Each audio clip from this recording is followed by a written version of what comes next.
Today we will be learning how to add a new CS3000 site and controller in Command Center Online, which we will refer to as CCO. First, let's visit calsense.net and log in using your username and password. Now let's navigate to Setup in the menu. Next, select Site/Controller. From here, select Add CS3000. You'll be prompted to input the controller serial number and site ID.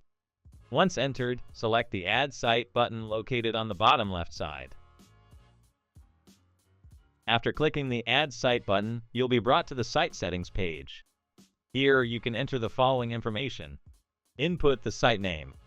For hub settings, this option is only used when there is LR, local radio, SR, spread spectrum, or hardwire communications.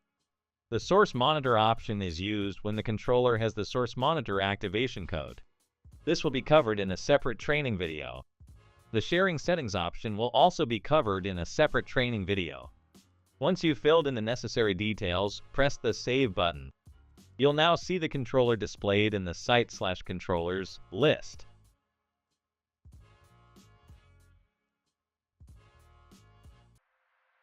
Thank you so much for reviewing how to add a new CS3000 site and controller within Command Center Online.